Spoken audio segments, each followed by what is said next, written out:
So today I'm going to talk about fibromyalgia and basically chronic pain and what it feels like.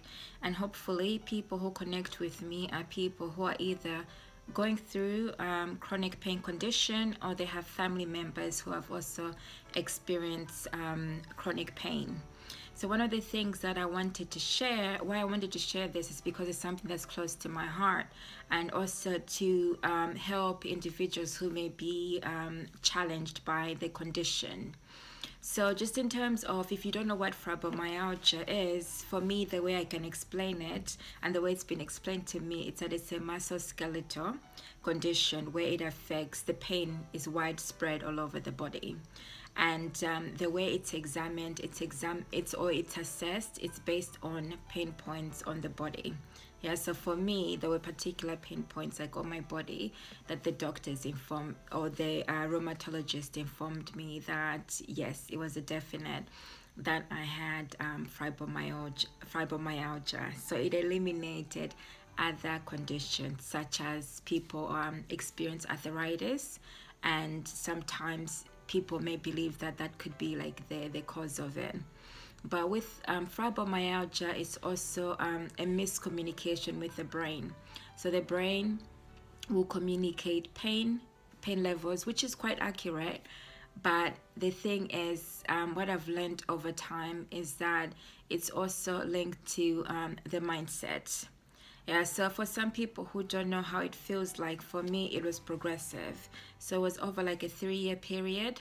For some people, they can link it to specific incidents in their life or a specific trauma, and that's what could have potentially like impacted on them and to result on the fibromyalgia, impacting on their lives. And other people, it's just something that happens and as me, and it comes from like nowhere, or there may be specific like links to previous things in the past. Okay, so there is no specific root cause of where it came from, although you can identify the reason it was caused.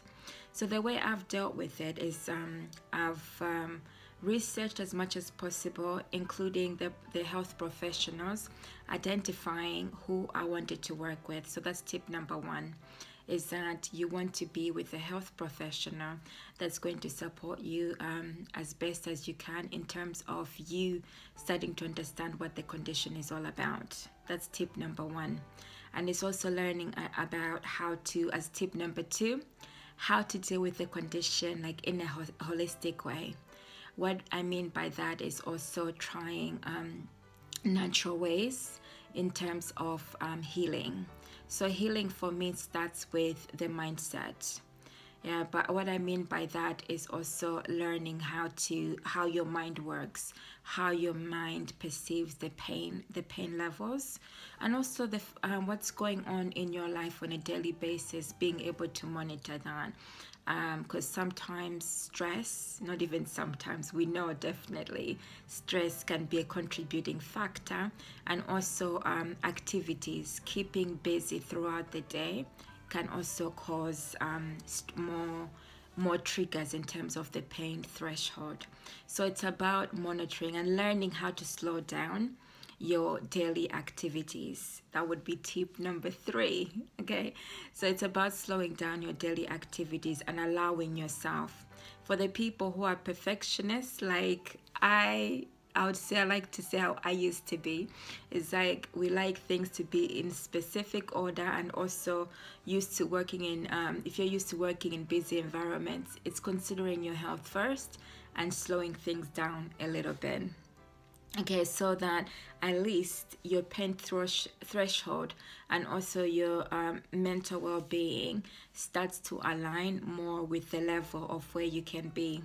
It can be very difficult to manage in terms of slowing down, but it's also coming to the level of like acceptance, accepting that perhaps life might not be the way it used to be, and it's about learning how to live in a different way. Okay, and yes, I can appreciate and understand that that is not easy to just adjust like overnight, but it's being able to, if you're living with family, communicate with them so that you receive the appropriate support. Then my fourth tip would be on the diet. Okay, so diet, it's more about being aware of what you are eating on a day-to-day basis, and are these foods also having an impact on your health? Okay, so there's a list of foods that some of us likely react to. So in terms of sweet things, yeah, sweet things can impact on the mind itself as well. Yeah, so not everybody with fibromyalgia will respond like the same way, but it's just bearing that in mind, that if you are, for instance, like if you're drinking alcohol and you notice that something is changing within you more than usual, and you're becoming more lethargic, or your brain is reacting more than usual, then that's an indicator that you probably need to reduce it. And it's also thinking about how to eat more like natural foods, organic foods that haven't been mixed up with so much contents. Okay, so some people describe, including myself, being sensitive or allergic to certain foods. So it's also being mindful of what the potential triggers are with fibromyalgia.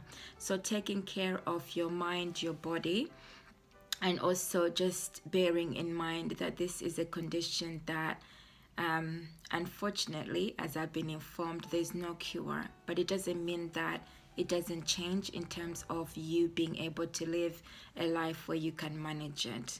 So to say that I'm back to normal, or whatever normal is, it's not accurate, but it's more learning how to slow your pace down in life so that you can live the lifestyle that you want to live. Thank you.